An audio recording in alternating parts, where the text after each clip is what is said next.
Now we will be discussing the ethical issues in relation between the business and government. The three basic problems in the business government relationships are the problems of legitimacy, the accountability, and the modes of influence. Before we start discussing about this, let us see the bipolar situation that the government is in. So, the main source of problem lies with the government is in the fiduciary responsibility towards the society in general. So, because they are the elected representatives of the society, it is the government's responsibility to see that the interest of the society is protected. So, how do they protect it? By defining regulations, by formulating regulations, trying to implement it, which protects the rights of the society. And to provide those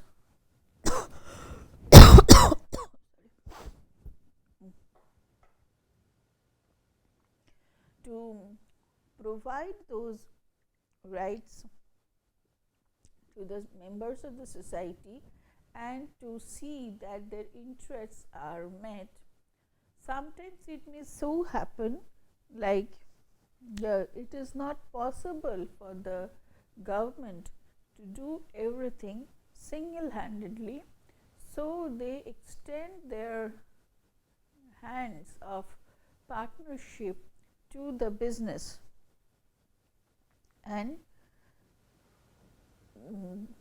who are expected, like if the businesses are to business houses are to come and to do business in a specific country, then certain expectations of the government from the business are for the taxes. They have to pay the taxes, they have to create avenues for jobs, they have to make investments in the country, which will help for the meeting the interest of the society at large. The society has given a consent to the government, entrusted them with the responsibility to think in the best interest of the society, and the government also has given have a responsibility to the business houses to provide them with a profitable and stable economic framework. So, we understand the government is in a bipolar situation where it has a dual responsibility to the society at large and also to the business houses. So, the business in interaction with the government gives taxes, create jobs, make investment, etc. But in return, they also want a profitable and stable economic framework. The government will provide regulations that protects the interest of the society at large, but in return the government expects the society to give them the consent to do this and also show support in them, so that they also stay in as the government by the process of getting re-elected. So, this is a bipolar situation where the government and government has a relation of both give and take with the business and the society. First, when you are talking of this business's role, in the earlier discussions also we have discussed about the business's role in implementation and direction of governmental policies, both with respect to globalization, where there may be not much rules present, policies present in the developing countries, how the business houses can make an influence in directing the government and formulate those policies. So, and also in other countries, maybe where the government may have the idea but may not have the infrastructure. So, how the business houses can influence the implementation and direction of government policies. However, the two ethical issues may come up from here is like the legitimacy of the business influence, like whether it's a question of debate, like the power and the political influence that the business leaders are gaining through their participation in determination of the government policies. Is it a threat to democracy? Because then the society at large may be losing its power to select who is there in the government. The influential people with more power are getting their prominence in the government. So, and second, to what degree is it legitimate for any business to have an influence in politics? Then it may so happen that the competition becomes uneven and people with the more power are become the more prominent, and the citizens are left with limited choices and alternatives. So, they cannot exercise their power of discrimination or power to decide which one to buy from the alternatives, and this may have an effect on fair competition.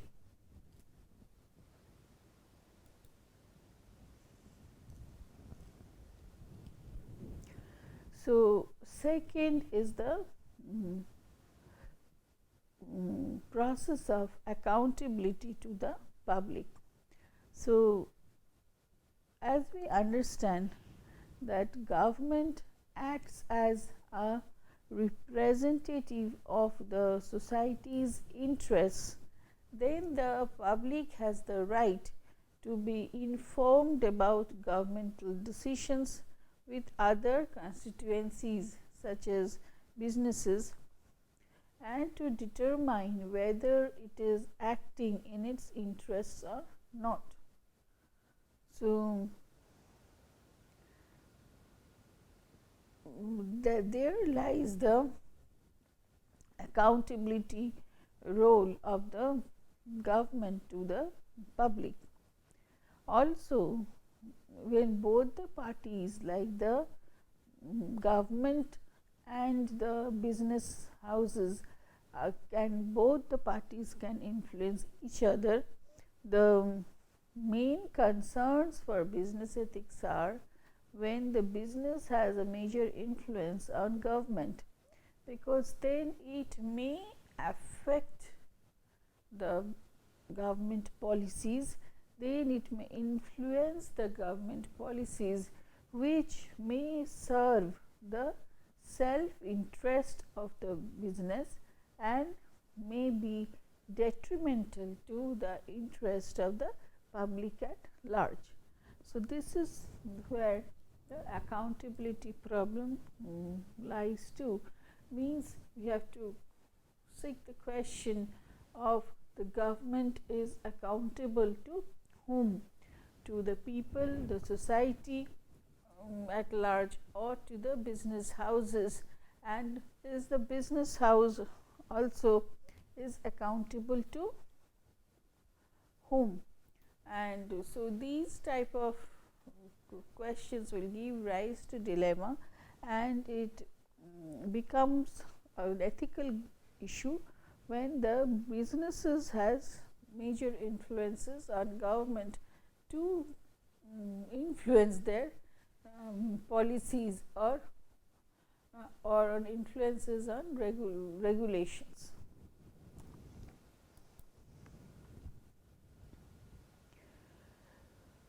When you are talking of modes of business influence on government, so these influences could be like direct or indirect in nature.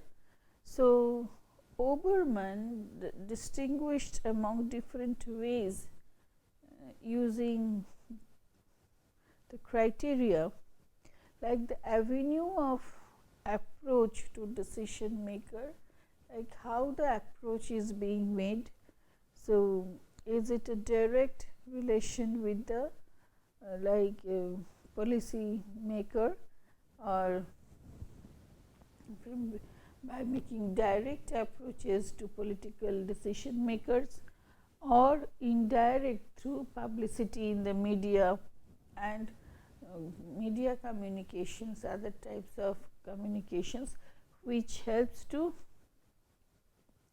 support some political decisions or expresses views on some political decisions. So breadth of transmission is how it gets transmitted.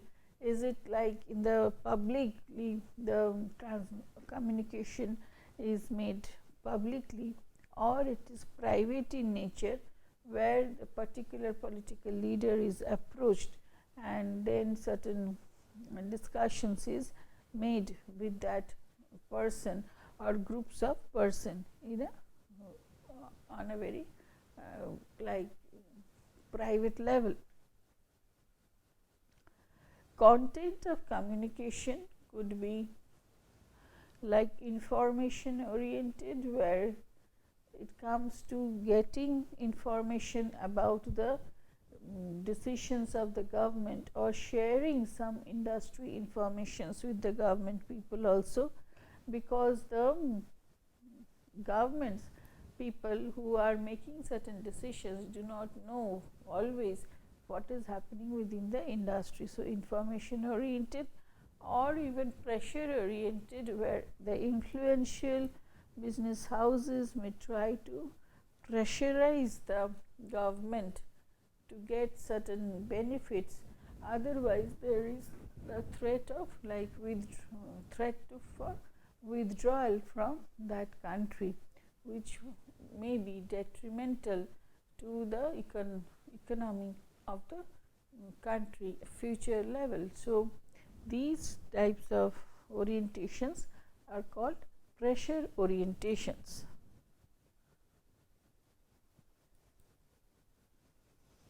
So when we are talking of the degree of businesses influence on the government, and we are here talking of the direct influence sort of. So it starts from lobbying, which is a direct technique of approaching the policy decision makers, to party funding, the overlap of the post between business and government, where the business people have some post in the governments also. The government has some post in the business more, so the business people have holding post in the government. And then state capture and privatization of governmental functions, which is at the right most extreme level. So these varies in the degree of intensity. The weakest one is that of lobbying, and the strongest of these influences are seen in privatization of governmental functions. So, we will discuss each separately now. So,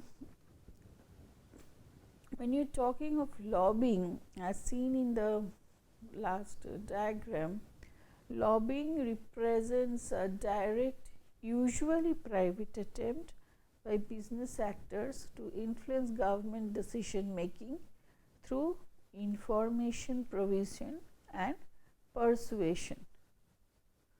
It is considered as a weak form of influence. So, there could be different types of lobbying like atmosphere setting, monitoring, provision of information to policy makers, advocacy and influencing, and application of pressure. When we are talking of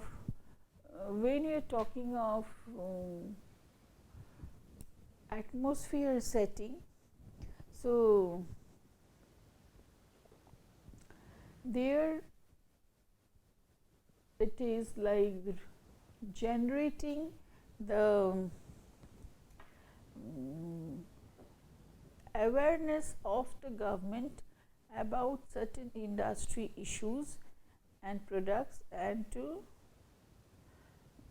create an atmosphere which is amenable to further influence.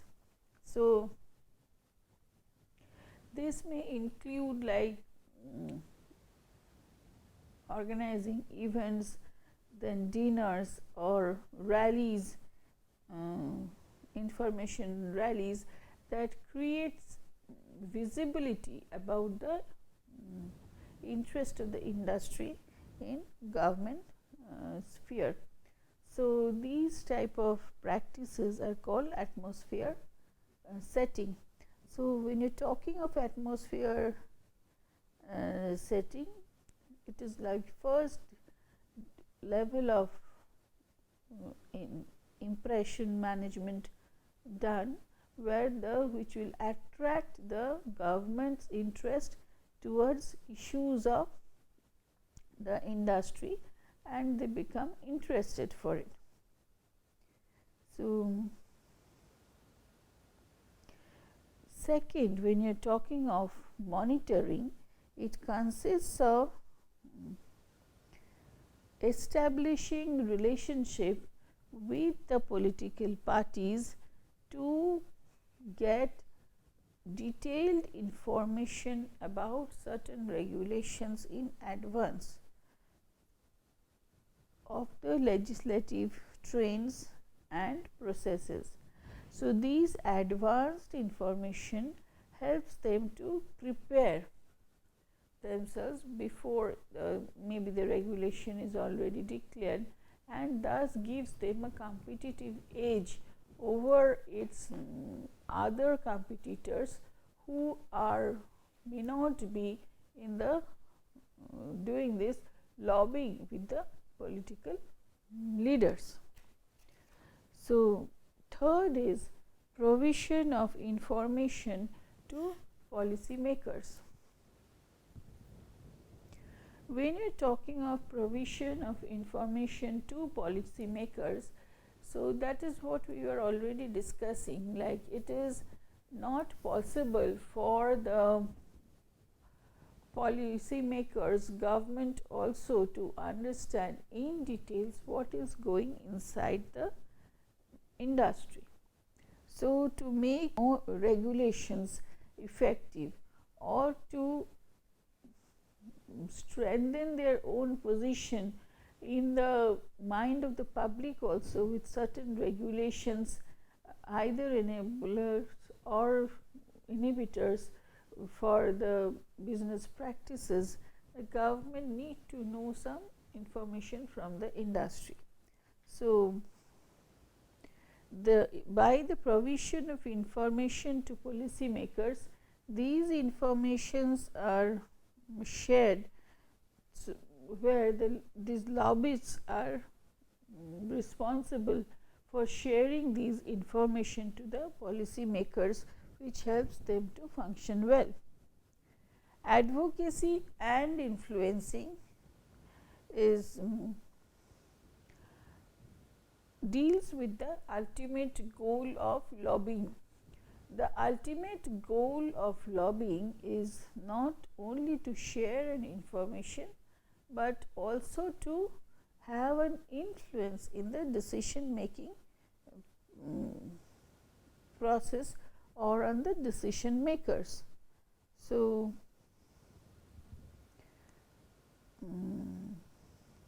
the business might attempt to do this by offering policy oriented expertise and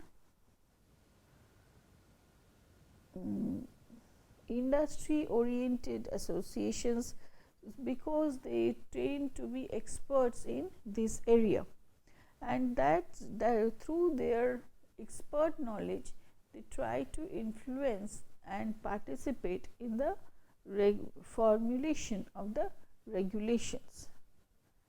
Application of pressure. Finally, the business lobbying may use the opportunity to communicate with government actors to information which is to put them under pressure to act in a certain way. So, what are these like? These are communicating to the government about the threat of formulating certain policies and practices and the possible consequences of it or after effect of it in terms of like withdrawal, job losses and or other politically sensitive information and outcomes. So, this is where it is like more of providing a threat or a pressure, so which may compel the government to think before designing or implementing the regulations. However, we have to keep in mind like that in this lobbying or the involvement of the business houses with the government is doesn't come free. It is motivated by the self interest of the business houses and in some cases the self interest of the government actors also. This may have a negative effect on the role of the government as the agent of the principal, that is the society at large, who have shown trust in them, entrusted them with their consent to function in the best interest of the people of the society at large. But these lobbying may give a negative message about the true intention of the government.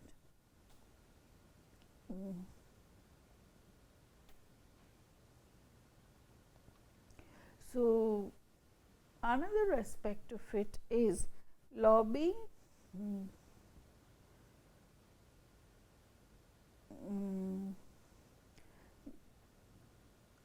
lobbying are based on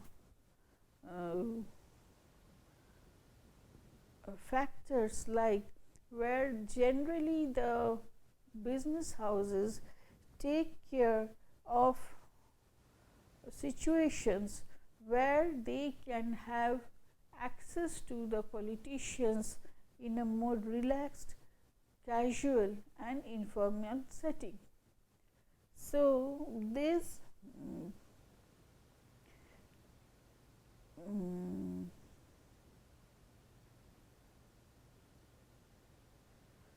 this may create certain unrest in the business scenario, as this may restrict the have a negative impact on the existence of the small businesses who may not have the access to these type of politicians and who depends on the regulations present for their survival, the enabling role of the regulations for their survival. So, some influential corporate through its lobbying practices who has developed some personal ties with the politicians and businesses. So, and that's how they are getting certain benefits and are trying to get benefit from where regulation is not very well defined, may have a negative impact or inhibitory impact on the other organizations also. So,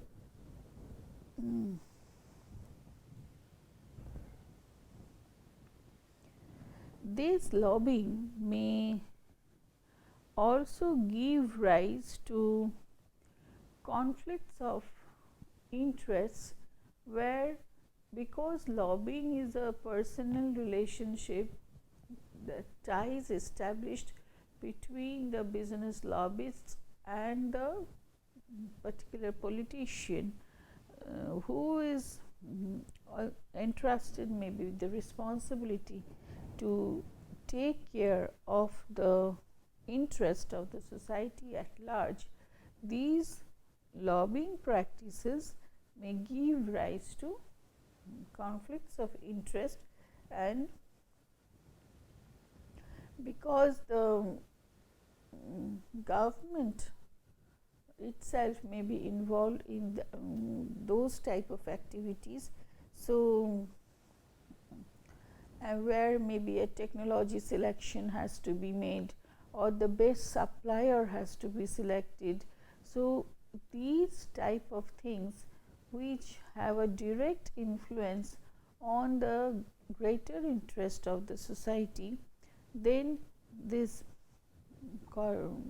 lobbying may lead to conflict of interest for the politician involved as to whom I am more accountable, to my role where I am in a decision making position to take care of these issues, so that the best supplier who is providing a reasonable rate and giving the quality goods gets the chance of supplying the goods or services, or it is someone who has been into a lobbying relationship or who has lobbied well and given rise to certain have utilized their recreational skills properly to and taken care of the recreation of the politician. So, these are conflicting issues which of interest which may come up when we are talking of effects of lobbying.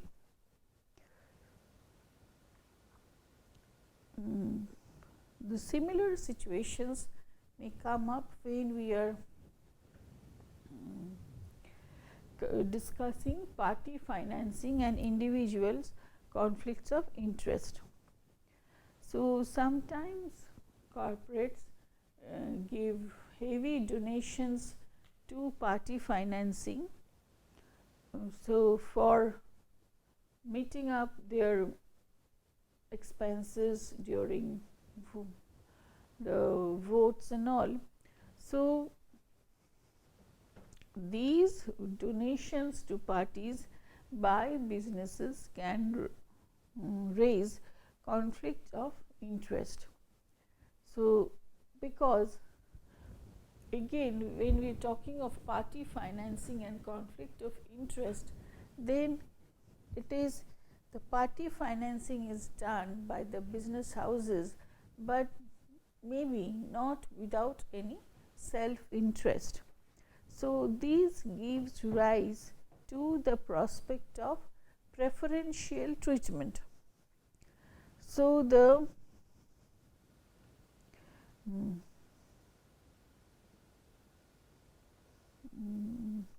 it is a situation of dilemma, like party financing can give rise to maybe uh, political powers where the corporate gains influence in the government decision making, or this good relation helps them, but there is an expectation also from the corporate to get a preferential treatment from the government in terms of getting certain relaxations in regulations and taxes, etc. So, this is the influence. So, however, on the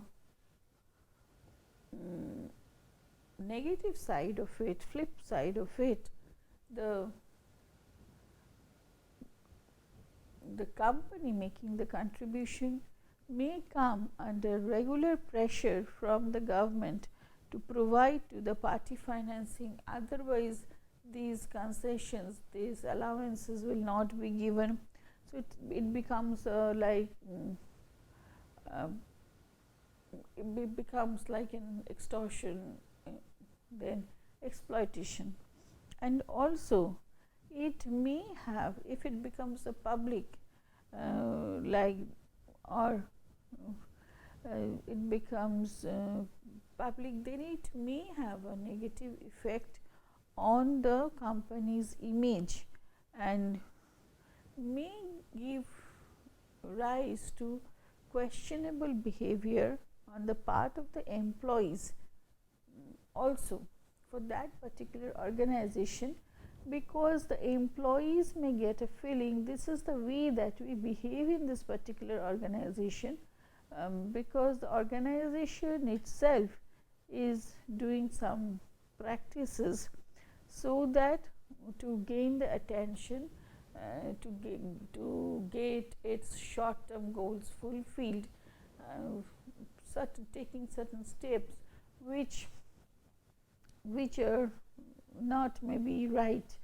So, then what's the harm if the employees also take the shortcut to pursue their own interest and personal goals at the cost of the interest of the organization at large.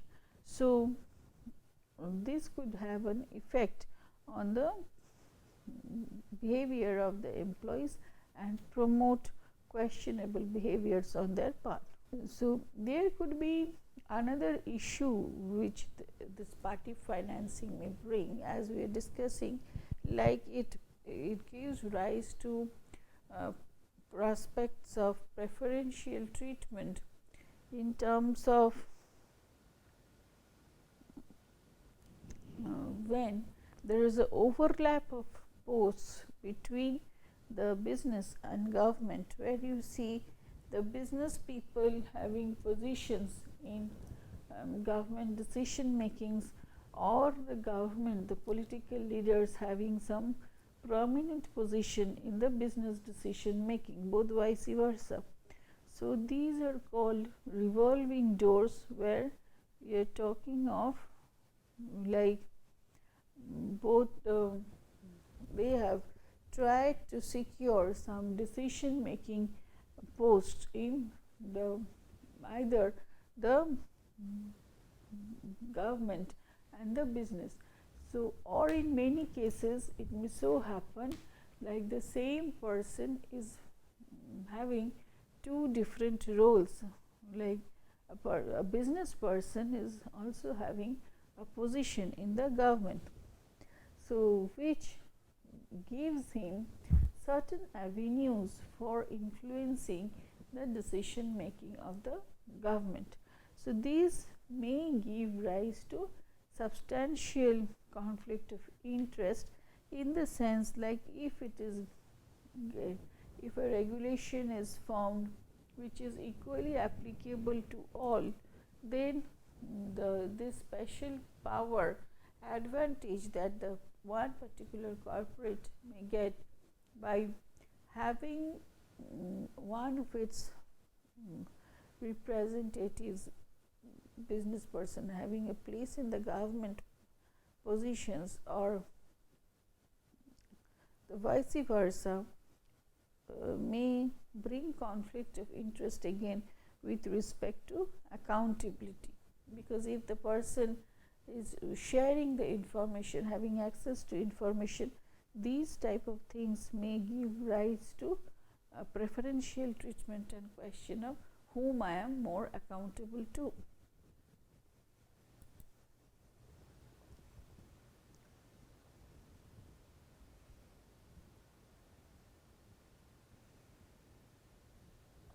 Third, of course, important that we discuss is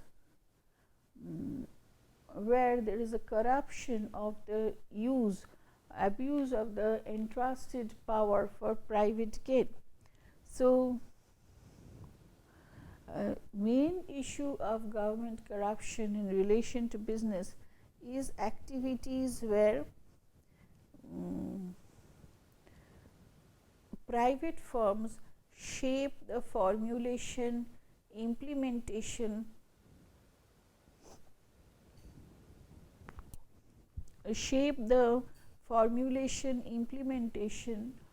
or enforcement of public policies or rules by payment to public officials and politicians. So this is one of the major issues where the organizations with money power can influence how the regulations are getting implemented. So, and the restrictions which are getting applied, the relaxations in it. So, if this corruption is there, so by payment to public officials and politicians, then it creates creates an uneven competitive scenario where those who may not have this access but they can give quality goods or services do not get an exposure or do not even get the chance of showcasing their products or services to the society at large, because due to corruption, people with money power, maybe with low quality goods and services, have gained the prominence. So, when you're talking of state capture, it is a situation in which the private firms shape the formulation of regulation, so by payments to public officials and politicians. So, if like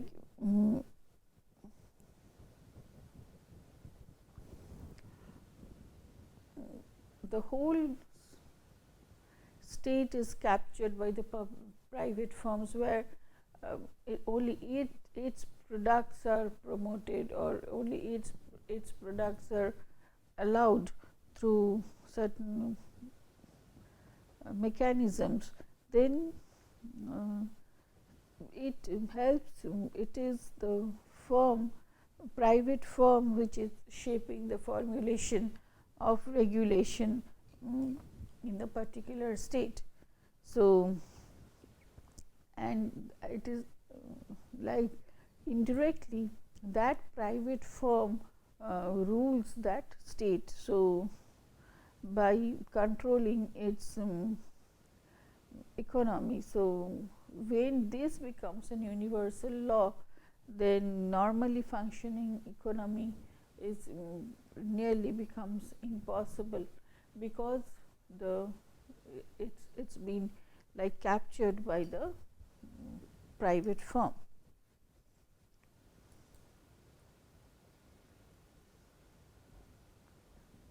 So, the last which is the most strongest of these direct influences that the business have on the government other political entities are like when you're talking of privatization and deregulation. So, it is the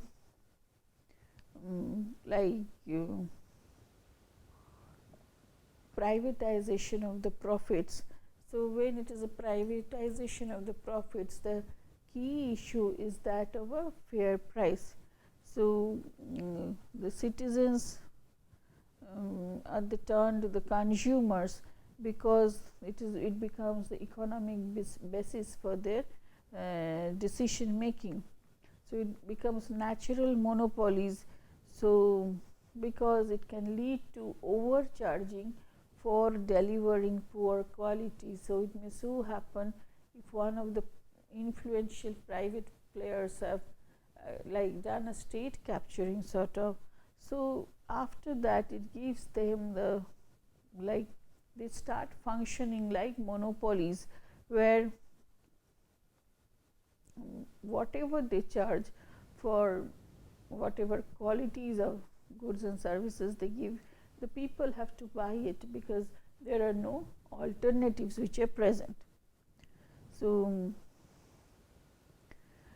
when you're talking of public private partnerships, the PPPs, so the private sector profit maximization, so that may compromise on the